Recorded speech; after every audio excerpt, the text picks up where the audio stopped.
Today, as we were driving to a friend's funeral, my wife reminded me that my dad passed away exactly this week 1 year ago. So maybe I should say something about the lessons for the living I've learned from that, how to deal with pain and channel it into something positive and productive. Well, it didn't happen. The speech didn't happen. I had no time to prepare or write things down.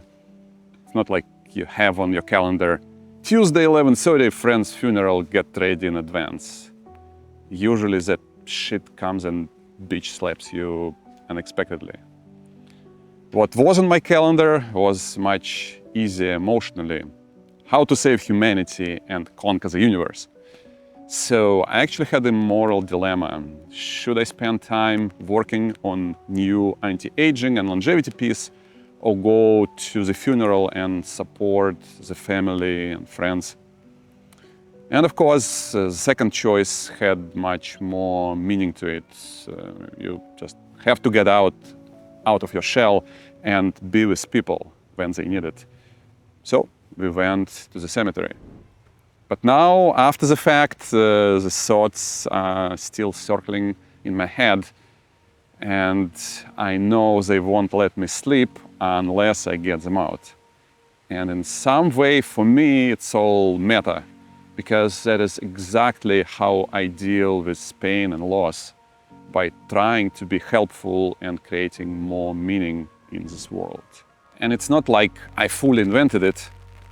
The rain has started. There are some wonderful books out there I consider essential to help with the meaning of life.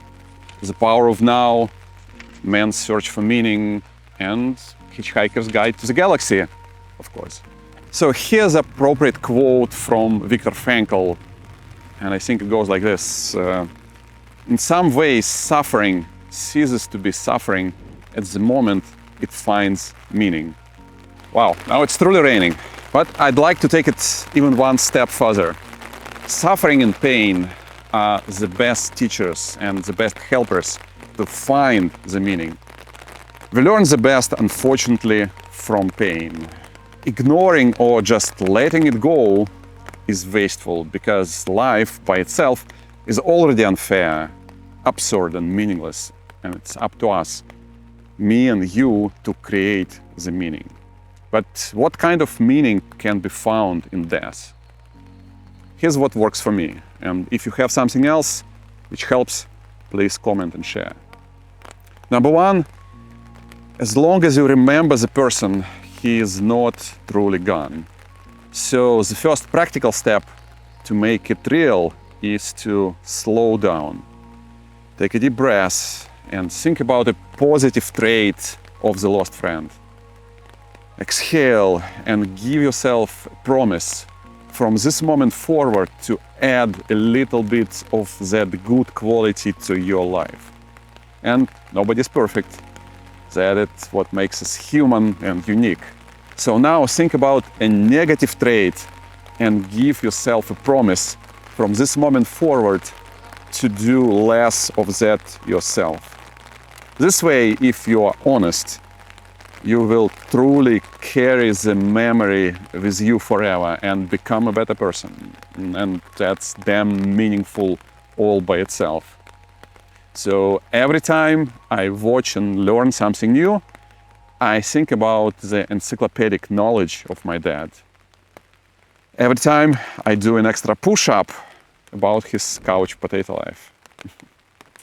Next, as I already said, life is unfair and absurd. Disease, accident, nuclear blast, and we might be gone tomorrow. The fact that you are alive now, that you breathe, have friends and family, that you watch and listen to me ramble here, it's a blessing.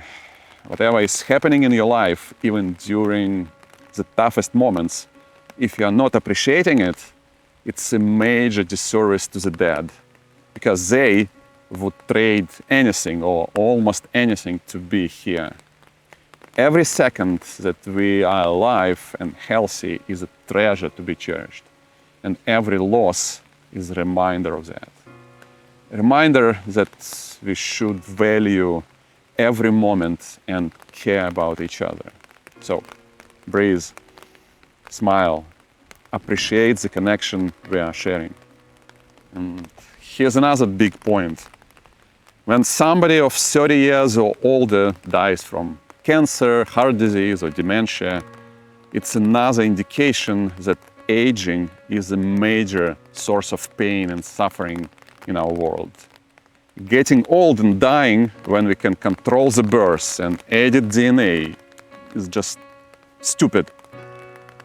However, we are living on the brink of changing that. Nobody knows when we will solve aging, but if we all, me and you, collectively push in that direction, it will happen much sooner than later. If you think about it, it's the most valuable thing you can do for yourself and your kids. So, if you need some real meaning in your life, here's what you can do every single day. And look, the rain has passed.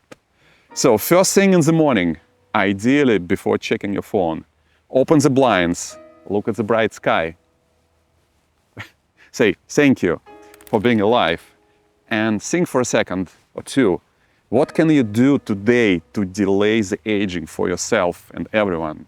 And then go and do it. One less cigarette, one extra walk, one engagement with longevity video, it all counts. Do all that, change yourself and the world for better, and then life and death for not for nothing. Living is smart, aging is bad, and if you need more motivation to live a life of intention, you can check my dad's funeral speech here. And don't forget to subscribe, share, and I'll see you soon.